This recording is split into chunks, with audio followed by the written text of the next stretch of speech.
नमस्कार फ्रेंड, तुमचं सगळ्यांचं स्वागत असो अमृत स्पर्श बाय अमृता या आपल्या नव्या कोऱ्या यूट्यूब चॅनलवर. आणि आत्तापर्यंत तुम्ही चॅनलला जर सबस्क्राईब केलं नसेल तर डेली येणारे महत्त्वाचे इम्पॉर्टंट व्हिडिओ हे तुमच्याकडून मिस होऊ शकतील. त्यामुळे नक्की चॅनलला सबस्क्राईब करा. आणि हो, आजचा व्हिडिओ हा आपल्या जून बॅचचा सेकंड डेचा व्हिडिओ आहे. त्यामध्ये स्टुडंटना फक्त थेअरीचं नॉलेज दिलेलं नाही आहे, तर बिझनेस रिलेटेडसुद्धा इम्पॉर्टंट गोष्टी आज मी जवळजवळ मुलांना सांगितलेल्या आहेत. आणि त्याच एकाही इम्पॉर्टंट क्लिप्स या व्हिडिओमधून मी अटॅच केलेल्या आहेत. त्यामुळे नक्की जा, प्रत्येक व्हिडिओ नक्की बघा आणि शेवटपर्यंत हा व्हिडिओ बघितल्यावर तुम्हाला आजचा व्हिडिओ कसा वाटला हे मला सांगायला बिलकुल विसरू नका. हे बघा, या यूट्यूब चॅनलवरून जास्तीत जास्त रॉ डेटा तुमच्यापर्यंत पोचवण्याचा माझा प्रयत्न आहे. कुठेही एडिटिंग नाही, कुठेही फॅन्सी गोष्टी केलेल्या नाही आहेत. तसंच जसं जी रिॲलिटी आहे, जे क्लासमध्ये शिकवलं जातं, जी माझी लाईफस्टाईल आहे, जे बिझनेस रिलेटेड फंडामेंटल्स मी स्वतःहून फॉलो करून आज एवढ्या वर्षामध्ये स्वतःचा एक एम्पायर मी कशा पद्धतीने उभं केलं आहे, या सगळ्या गोष्टींचं नॉलेज मी माझ्या येत्या यूट्यूब चॅनलच्या प्रत्येक व्लॉगमध्ये टाकणार आहे. त्यामुळे हा व्हिडिओ शेवटपर्यंत नक्की बघा आणि व्हिडिओ कसा वाटला हे सांगायला आणि कमेंट करायला बिलकुल विसरू नका. थँक्यू. बेसिकली काल आपला इंट्रोडक्शन होता. इंट्रोडक्शनमध्ये मी तुम्हाला ओव्हरऑल सगळ्या गोष्टी एक्सप्लेन केल्या की नक्की काय आहे मेकअप इंडस्ट्री किंवा कसं करतात, काय रिॲलिटी आहे. काल तुम्ही बघितलं असेल एक व्हिडिओसुद्धा मी डिरेक्टली पोस्ट केला आहे की ॲक्च्युअलमध्ये तुम्ही जर फक्त क्लायंटचं वर्क टाकत बसाल तर ते बघून इतकं प्रोफाईल अट्रॅक्टिव्ह नाही वाटत जितकं मॉडेल शूट्स आणि ह्याच्यानी वाटतं. आणि किती लोकांनी त्याखाली कमेंट्स केल्या आहेत. म्हणजे लोक ॲग्री करतात, कारण की आमचा जो एक्सपिरियन्स आहे तो 1, 2 किंवा 3-4 वर्षाचा नाही आहे. तर थ्रू आऊट मी जेवढे पण आता वर्ष या फील्डमध्ये आहे ना, ते बघून आणि लोकांची कामं बघून आम्हाला ज्या गोष्टी कळल्या आहेत ना, त्या माझा कल असतो की इथे शिकवायचा. ओके, तर बेसिकली आज सेकंड डेला जरीही प्रॉडक्ट आपलं थेअरी असलं तरी थेअरीमध्ये मी काही कमी गोष्टी ज्या खूप जास्त इम्पॉर्टंट आहेत मेकअपमध्ये पाया तुमचा मजबूत करायला, त्या मी कवर करते. त्याच्यामध्ये सगळ्यात असतं स्किन ॲनालाइज करता आली नाही तुम्हाला तर तुमच्याकडे कितीही चांगले प्रोडक्ट जरी असले तरीही तुम्हाला कळणार नाही की कुठल्या स्किनवर नक्की कशा पद्धतीने स्किन प्रिपरेशन हा पार्ट करायचा आहे. स्किन प्रिपरेशन म्हणजे काय, जी असते मेकअपची स्टेप 1. म्हणजे स्टेप 1 म्हणजे काय, नॉर्मली आपल्या स्किनवर आपण डिरेक्टली जाऊन फाउंडेशन अप्लाय करू शकतो किंवा असं नसतं. सगळ्यात आधी स्किनला प्रेप करावं लागतं आणि ही skin preparation according to skin type होते. मग स्किन टाईपमध्ये कुठल्या स्किन टाईप आहेत, ऑइली आहे, ड्राय आहे, कॉम्बिनेशन आहे, सेन्सिटिव्ह स्किनचा एक प्रकार असतो. मग ती कशा पद्धतीने ओळखायची, त्यावर नक्की आता नुसतं ओळखून काही चालणार नाही आहे. कधी कधी कसं असतं माहिती आहे, जेव्हा रिअल क्लायंट किंवा रिअल ब्राईड फेस वॉश करून तुमच्या समोर येऊन बसते, कोणालाही स्किनचा टाईप ओळखता येत नाही. ऑइली स्किन केव्हा समजते, जेव्हा आपण बाहेर गेलोय, थोडं फिरलात, मग ऑइली चिकटपणा येतो चेहऱ्यावर, थोडे ॲक्ने प्रॉब्लेम्स असतात, तेव्हा वाटतं की हा ऑइली स्किन आहे. पण कोणी सकाळ सकाळी आंघोळ करून तुमच्या समोर येऊन बसलं ना, तर थोडंसं स्किन ओळखणं डिफिकल्ट जातं. मग त्या केसमध्ये आपण काय करायचं, नुसतं स्किन ओळखता आली नाही पाहिजे, तर आपल्याला ॲक्च्युअलमध्ये कळलं पाहिजे की त्यावर आपण आता कशा पद्धतीचे प्रॉडक्ट यूज करायचे.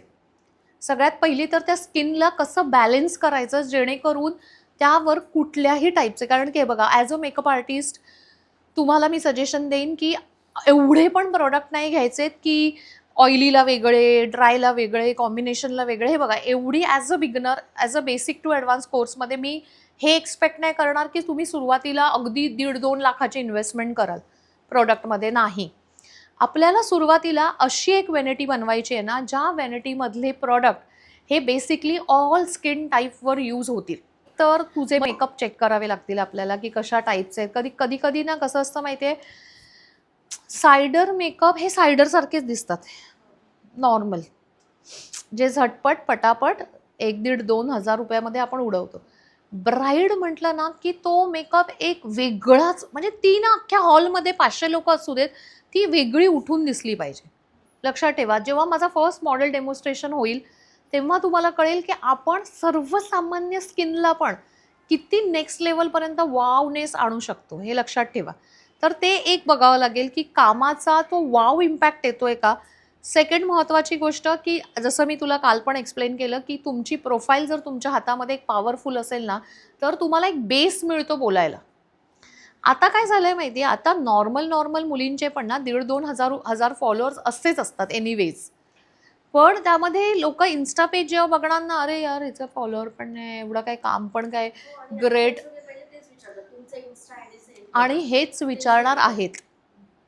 आम्ही कितीतरी आमचे चांगले चांगले स्टुडंट आमच्या अकॅडमीमधून जातात ना पासआउट होऊन, आणि जे ॲक्च्युअलमध्ये एक्झाम डेला खूप चांगलं काम करतात. आम्ही जेव्हा आम्हाला विचारलं जातं, आम्ही खूप ऑर्डर नाही करत आता, त्यामुळे मला विचारतात ना की तुमची कोणी स्टुडंट असेल तर सांगा, ते आम्हाला हेच म्हणतात की प्रोफाईल पाठवा.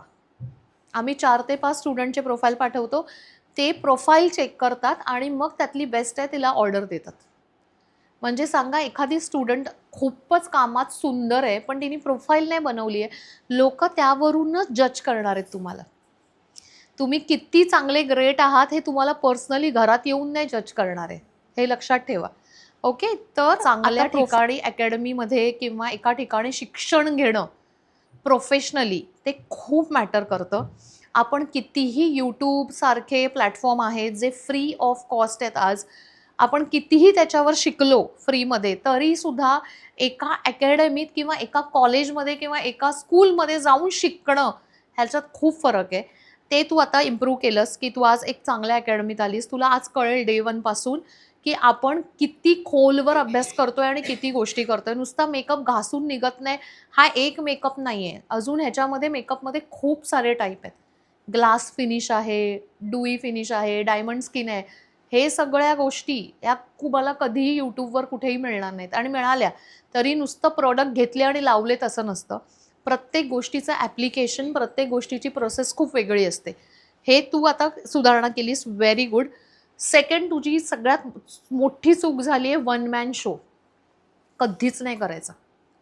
जर तुम्ही बिझनेस करताय तर बिझनेस तुम्हाला ऑटो पायलटवर टाकणं हे फार गरजेचं आहे. ऑटो पायलटवर टाकणं म्हणजे काय, तुम्हाला बिझनेसमध्ये तुमची टीम पाहिजे. जर आज तिच्याकडे स्टाफ आणि टीम असती ना, तर आज तिला पार्लर दुपारपर्यंत बंद ठेवायची गरज नसती. आज सकाळचे क्लायंट पण तिच्या चांगल्या स्टाफनी आज हँडल केले असते. आणि लक्षात ठेव, ॲज अ ओनर कधीच आपण मोठी जबाबदारी स्वतःवर नाही ठेवायची. ॲज अ ओनर, तुम्ही इथे सलॉन पार्लरचे ओनर असाल ना, तर तुम्हाला एक सजेशन देते, फक्त तिकडचं इन्स्पेक्शन करणं एवढंच काम तुम्ही केलं पाहिजे ॲज अ ओनर. स्टाफकडून काम करून घेणं हे तुमचं काम आहे. बिरा बाबू, स्किन थोडी डस्की आहे. हा ऑरेंज मी तिच्यावर अप्लाय करेन ना, हा लाईट दिसेल तिच्यावर, पण मी जर ह्याच्यामध्ये रेडिश ऑरेंज तिच्यावर अप्लाय करेल ना, तो परफेक्ट जाईल. Reddish orange. आणि रेडिश ऑरेंज कसा बनवतात, काय सांगितलंय, काय सांगितलंय? रेडिश ऑरेंज हा टर्शरी कलर आहे, बरोबर. एक प्रायमरी एक सेकंडरी कलर मिक्स करून रेडिश ऑरेंज बनलाय.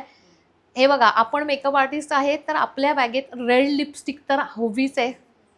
रेड लिपस्टिकला ऑरेंज करेक्टर बरोबर तुम्ही जेव्हा मिक्स करणार तेव्हा तुम्हाला रेडिश ऑरेंज कलर मिळणार, आणि तो आपल्याला अप्लाय करायचा आहे प्रॉब्लेम्स जेव्हा डार्क असतील तेव्हा. Dusky skin, dark pigmentation problem, dark under eyes तेव्हा, आणि जेव्हा मीडियम प्रॉब्लेम्स असतील तेव्हा मीडियम ऑरेंज. एवढं समजलं? त्यामुळे एकच ऑरेंज सगळ्यांना लावत सुटायचा नाही.